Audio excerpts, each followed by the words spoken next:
Welcome to first inversion triads. I'm using a new program today, so excuse some of the little mess ups. We're going to be going over substitution, base arpeggiation, and parallel sixth chords. You can follow along in your book if you'd like at page 117. This is a little Haydn piece, and I'm going to play it for you in root position, and I want to see what you think of it.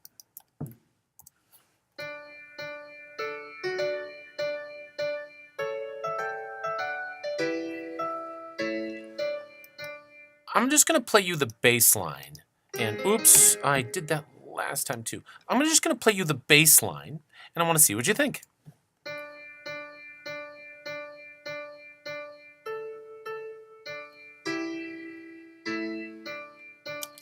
Pretty boring, right? Well, Haydn, who wrote this little piece, didn't do that. He made it so that the bass was inverted. Primarily just because, well, it's more interesting that way. And who wouldn't want a more interesting bass line? So we're going to take these this rhythm here, excuse me, these notes, and we're going to invert them.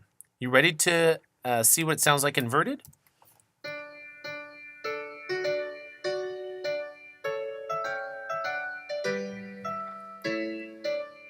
I think we would all agree that's a better, more interesting line. Let's take a listen to just the bass line.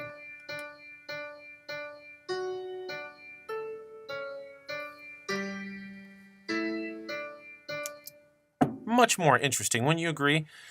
This is an example, that was an example, of just straight up, bass substitution, which we'll talk about in a second. But before that, let's talk about bass arpeggiation. Every one of you has taken some sort of piano lesson where this bass line has happened.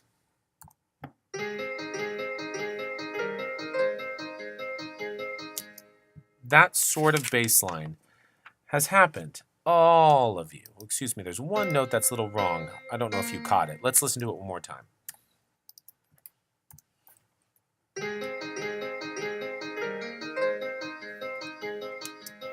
We've all played something like that. And what it is root position,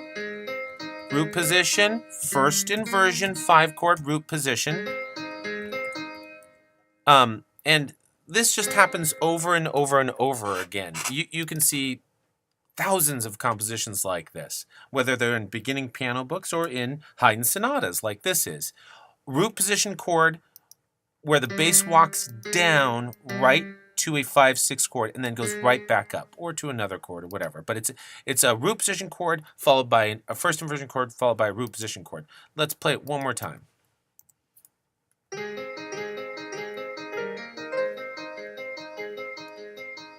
Lovely. So that is bass arpeggiation. There's nothing else really to it.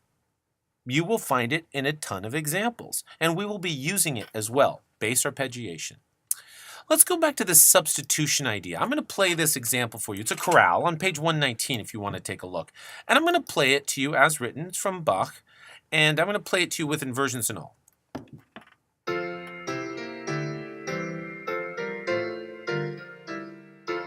Lovely. No big deal. Very nice little thing.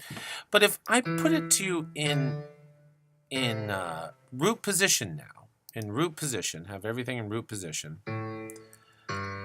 you'll find that it's pretty boring, I think. But let's take a listen.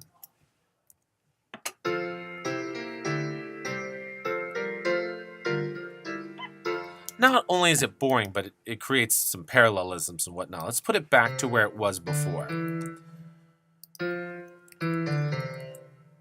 And there's 2 points about this. One, it allows us to have a little more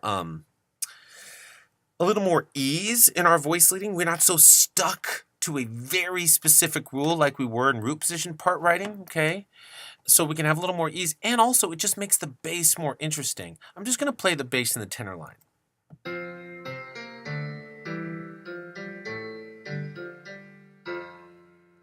Okay?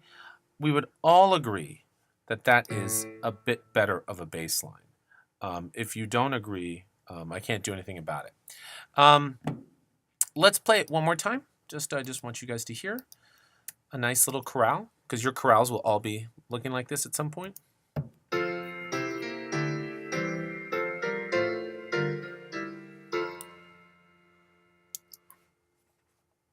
Now, I'm going to show you one more. And this one's just strange in the history of music. It's called a full bardon, also known as parallel sixth chords. And parallel sixth chords are exactly what it sounds like. There are inverted chords, sixth chords, not as in six chords, and not as in the sixth chord, but as in first inversion chords that all just run together. Just listen to this for a second.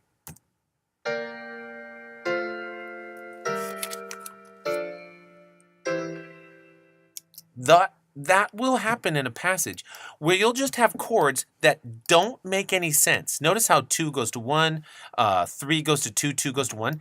That normally is not okay, except in a passage that is called a parallel sixth chord. Why are they called parallel sixth chord? Okay, couple things. First of all, the bass walks down. Come on, move over. Oop. So it just walks down.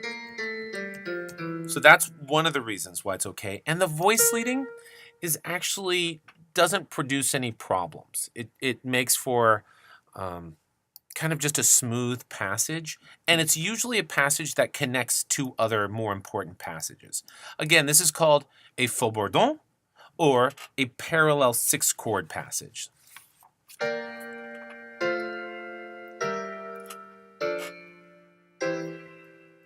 That's all you have to know about first inversion chords for tomorrow.